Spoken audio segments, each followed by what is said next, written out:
आदिदेवं जगत्कारणं श्रीधरं लोकनाथं विभुं व्यापकं शङ्करं सर्वभक्तिष्टदं मुक्तिदं माधवं सत्यनारायणं विष्णुजीशं भजे।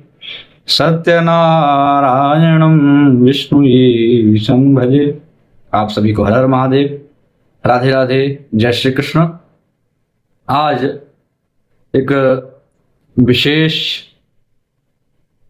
सूचना,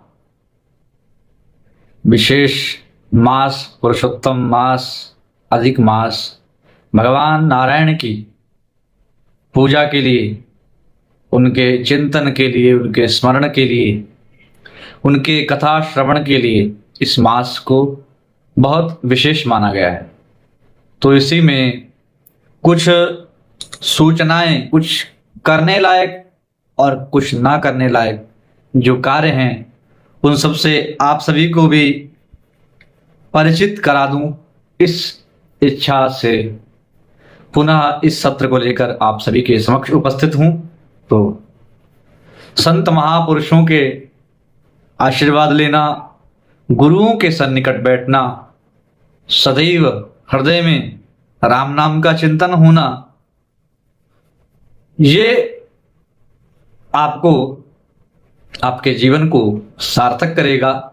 सभी चिंताओं से मुक्त करके आपको परमानंद की अनुभूति, ईश्वर का साक्षात्कार, स्वयं का साक्षात्कार, आत्म को जानने की ओर पहला कदम, वह सब भक्ति की कृपा से ही संभव हो सकता है।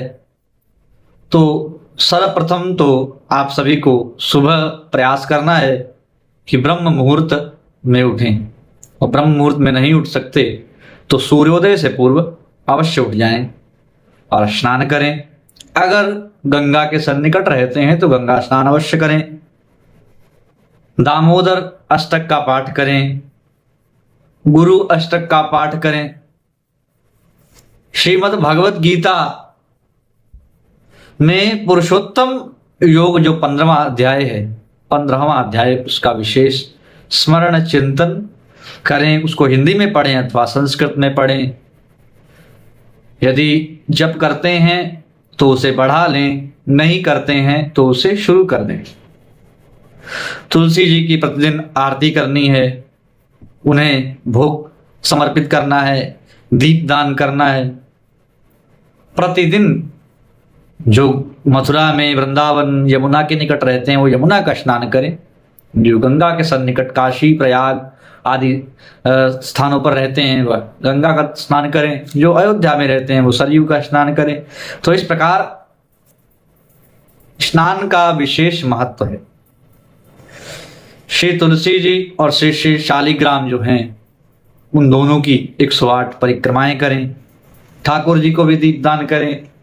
नित्य मंदिर का दर्शन करें, मंदिर के शिखर का दर्शन करें, और सदग्रंथों का, श्रीमद् भागवत, गीता, रामचरितमानस और जितने भी संत महापुरुषों के द्वारा लिखित भक्ति साहित्य है उसका चिंतन, स्मरण, मनन सदैव करते रहें। क्योंकि ये भगवान का अत्यधिक प्रिय मास है और हम स्मार्त वैष्णव जनों के लिए यह एक स्वर्णिम समय है। तो गौ सेवा करें, संत महापुरुषों की सेवा करें, ताकि ईश्वर के चरणों में आपकी जो गति है वो बढ़ सके और आप उस जिस मार्ग को, जिस तरफ आप जाना चाहते हैं, जो भी पुरुषार्थ अपने जीवन में प्राप्त करना चाहते हैं, उसे सहज प्राप्त कर सके।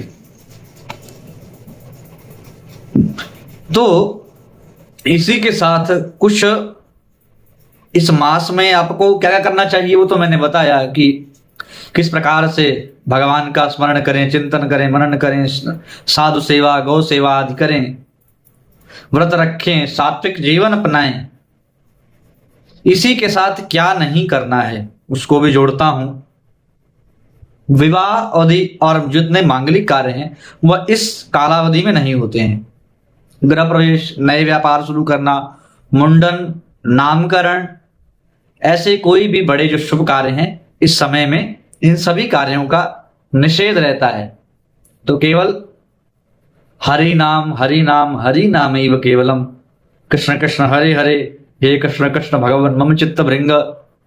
तो जैसे एक भंवरा पुष्प की सुगंध में लिप्त रहना चाहता है, उसकी ओर आकर्षित होता है, ऐसे ही इस मास में हम भगवान के चरणों की ओर आकर्षण हमारा बढ़े और उसी में अपने जीवन को लगा दें। जिस प्रकार भंवरा कई बार पुष्प में फंस करके अपने जीवन को वहीं खत्म कर लेता है, आप उसे पूर्ण कर लेता है। क्यों? क्योंकि उसका परम आकर्षण वह पुष्प था। तो ऐसे ही हमारा भी परम आकर्षण क्या है? आत्मा का परम आकर्षण है परमात्मा का चिंतन, उसे जानने की चेष्टा करना और अपने जीवन में जितने भी कर्तव्य दायित्व हैं उनका निर्वहन करते हुए सदैव आगे बढ़ना। तो इसी के साथ आप सभी को जय श्री कृष्ण, हर हर महादेव, राधे राधे, नमस्कार। फिर मिलेंगे।